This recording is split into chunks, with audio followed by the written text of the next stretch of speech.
إن الحمد لله والصلاة والسلام على رسول الله صلی اللہ علیہ وسلم۔ درس کا عنوان ہے نماز میں خشوع اور خضوع کی اہمیت۔ خشوع اور خضوع کی اہمیت نماز اسلام کے 5 بنیادی ارکان میں سے ہے، اور یہ توحید اور رسالت کے اقرار کے بعد سب سے اہم عملی رکن ہے۔ قیامت کے دن بندوں کے اعمال میں سے جس عمل کا سب سے پہلے حساب لیا جائے گا وہ نماز ہے۔ اگر نماز درست ہوئی تو یقیناً وہ کامیاب اور سرفرو ہوگا، اور اگر نماز خراب ہوئی تو بلا شبہ وہ ناکام ہوگا۔ جب نماز کی اتنی اہمیت ہے تو مسلمان کو چاہیے کہ وہ نماز کو اس کے شروط ارکان مکمل کر کے اس میں خشوع اور خضوع اختیار کر کے اور دل سے اللہ کی طرف متوجہ ہو کر نماز پڑھے اور نماز پڑھنے کی کوشش کرے۔ اور اس کے ساتھ یہ بات بھی ذہن نشین رکھے کہ کوئی بھی نیک عمل اسی وقت اللہ تعالیٰ کے یہاں قبول کیا جاتا ہے جب اس میں اخلاص ہو اور وہ نبی صلی اللہ علیہ وسلم کے طریقے کے مطابق کیا گیا ہو۔ خشوع اور خضوع کے ساتھ نماز پڑھنے والوں کو اللہ تعالیٰ نے کامیاب مومن قرار دیا ہے، لیکن اس کے باوجود خشوع کے ساتھ نماز پڑھنے پر جتنی توجہ دینی چاہیے بہت سے لوگ اتنی توجہ نہیں دیتے، بلکہ اس کی طرف سے غفلت برتتے ہیں، جس کے سبب ان کی نماز میں حلاوت اور لذت نہیں ہوتی۔ حضرت عبادہ بن صامت رضی اللہ عنہ نے جبیر بن نفیر سے کہا، ان شئت لا احدثناک باول علم يرفع من الناس الخشوع يوشك ان تدخل المسجد جماعت فلا ترى فيه رجلا خاشعا۔ اگر تم جاننا چاہو تو میں تمہیں بتا سکتا ہوں، سب سے پہلے جو علم لوگوں کے دلوں سے اٹھا لیا جائے گا وہ خشوع ہے۔ یعنی سب سے پہلے جو چیز مومنوں کے لوگوں کے دلوں سے اٹھا لی جائے گی وہ خشوع ہے۔ اور عنقریب ایسا وقت آئے گا کہ تم جامع مسجد میں جا کر نماز پڑھو گے، جامع مسجد میں جاؤ گے، لیکن وہاں تمہیں صحیح معنوں میں خشوع اور خضوع اپنانے والا کوئی ایک شخص بھی دکھائی نہیں دے گا۔ جامع مسجد کے اندر تم نماز پڑھو گے جس کے اندر 5,000 10,000 15,000 ایسے لوگ نماز پڑھ رہے ہیں، لیکن تم دیکھو گے کہ ایک بھی آدمی اس میں خشوع اور خضوع سے نماز پڑھنے والا نہیں ہوگا۔ ایسا ایک وقت آئے گا، ایک زمان آئے گا کہ اللہ کے رسول صلی اللہ علیہ وسلم کا فرمان کی روشنی میں صحابی رسول بیان کر رہے ہیں، جب نماز میں خشوع کی حیثیت جو ہے، جو جسم میں روح کی ہے، جب روح نکل جاتی ہے تو جسم مر جاتا ہے۔ مطلب یہ کہ خشوع نماز کی روح اور اس کا لب لباب ہے، اور بغیر خشوع کی نماز مردہ جسم کی مانند ہے۔ خشوع کامیاب لوگوں کی صفات میں سے ایک صفت ہے جس کو اللہ رب العالمین نے ان الفاظ میں ارشاد فرمایا ہے، قد افلح المؤمنون الذین هم فی صلاتهم خاشعون۔ یقیناً مومنوں نے فلاح اور کامیابی حاصل کر لی جو اپنی نماز میں خشوع اختیار کرتے ہیں۔ یعنی جو نمازوں میں خشوع اختیار کرتے ہیں وہ یقیناً کامیاب اور بامراد ہوں گے۔ خشوع گناہوں کا کفارہ بھی ہے۔ حضرت عثمان بن عفان رضی اللہ عنہ سے روایت ہے کہ نبی کریم صلی اللہ علیہ وسلم نے فرمایا، ما من امرئ مسلم تحضره صلاة مکتوبہ فیحسن وضوءها وخشوعها ورکوعها الا كانت كفارة لما قبلها من الذنوب ما لم يؤت كبيرة وذلك الدهر كله۔ جو مسلمان ایسا ہے کہ فرض نماز کا وقت آنے پر اس کے لیے اچھا وضو کرتا ہے، اچھے طریقے سے خشوع اور اچھے طریقے سے رکوع کرتا ہے، تو وہ نماز اس کے ما قبل کے گناہوں کے لیے کفارہ بن جاتی ہے۔ پہلے جو گناہ اس سے ہوئے ہیں وہ نماز اس کے لیے کفارہ بن جاتی ہے، جب تک وہ کسی کبیرہ گناہ کا ارتکاب نہ کرے۔ یعنی جب تک کہ وہ کسی بڑے گناہ کا ارتکاب نہ کرے۔ نماز کے ذریعے سے چھوٹے چھوٹے گناہ انسان کے معاف ہو جاتے ہیں، اور چھوٹے چھوٹے بہت سارے گناہ کرتا ہے آدمی، صبح سے لے کر شام تک اگر گننے بیٹھے تو آدمی کے سینکڑوں گناہ ہو جاتے ہیں۔ اتنے گناہ انسان سے سرزد ہوتے ہیں، لیکن جب آدمی خشوع اور خضوع کے ساتھ نماز پڑھتا ہے تو چھوٹے تمام گناہ معاف ہو جاتے ہیں. اگر کبیرہ گناہ ہو گیا ہے، بڑا گناہ ہو گیا ہے، تو اس کے لیے توبہ شرط ہوتی ہے. بغیر توبہ کے وہ بڑا گناہ معاف نہیں ہوتا ہے. نماز میں خشوع اور خضوع کس طریقے سے پیدا کرنا چاہیے؟ نماز میں خشوع پیدا ہونے کی ایک صورت یہ ہے کہ نماز کے دوران بندہ اپنے خالق کی عظمت، جلال اور قدرت و کمال کو ذہن میں رکھے.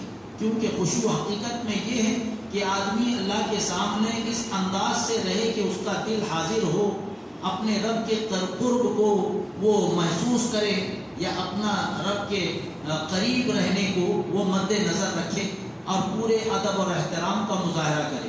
یعنی بے ادبی کے ساتھ نماز نہ پڑھے، ادب کا لحاظ رکھے. بے ادبی کیا ہے کہ آدمی نماز میں تعدیل ارکان بھول جائے اور سکون کو بھول جائے.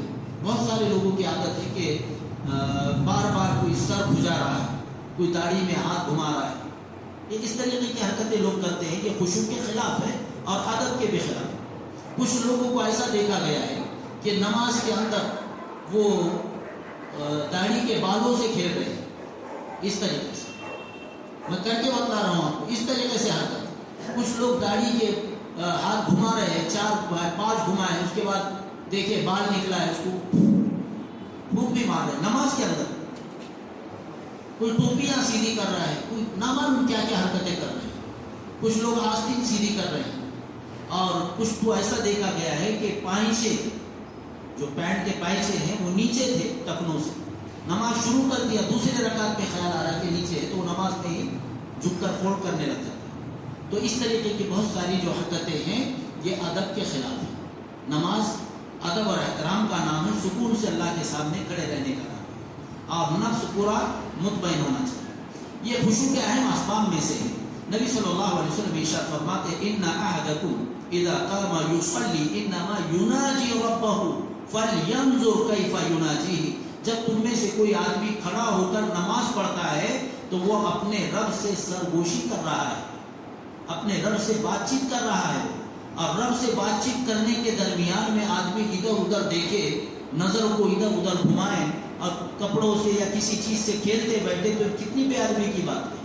ارے کوئی آدمی کورٹ کے اندر جاتا ہے، جج کے سامنے اس کی مجال نہیں ہے نگاہ کو ادھر سے ادھر کر دے، پورے طور پر متوجہ رہتا ہے، ادب سے کھڑا رہتا ہے، ٹائٹ کھڑا رہتا ہے، بٹن لگے ہیں کہ نہیں خیال کرتا ہے. یعنی وہاں پر جا کر ادب سے کھڑا رہتا ہے. مالک الملک کے سامنے کھڑا ہے، رب تعالیٰ کے سامنے کھڑا ہے، کتنے ادب سے کھڑا ہونا چاہیے. تو یہ ادب کا لحاظ رکھے کہ جب تم میں سے کوئی آدمی کھڑا ہو کر نماز پڑھتا ہے تو وہ اپنے رب سے سرگوشی کر رہا ہوتا ہے. لہذا وہ دیکھے کہ کس عظیم ہستی سے، کس انداز سے سرگوشی کر رہا ہے، کیسی گفتگو کر رہا ہے. اطمینان اور سکون سے نماز ادا کرے، کیونکہ نماز پڑھنے میں جلد بازی کے سبب نماز میں اطمینان اور سکون ختم ہو جائے گا اور اس سے خشوع اور خضوع بھی ضائع ہو جائے گا. حضرت ابو ہریرہ رضی اللہ عنہ سے روایت ہے کہ نبی صلی اللہ علیہ وسلم مسجد میں تشریف لے گئے. اتنے میں ایک شخص آیا اور اس نے نماز پڑھی. اس کے بعد نبی صلی اللہ علیہ وسلم کے پاس آیا اور سلام کیا. آپ نے سلام کا جواب دیا اور اس سے کہا کہ ارجع فصلی فإن لم تصلی، ارجع فصلی فإنک لم تصلی، جا نماز پڑھ، تُونے نماز نہیں پڑھی. ایسا کتنے مرتبہ ہو جاتے؟ 3 مرتبہ.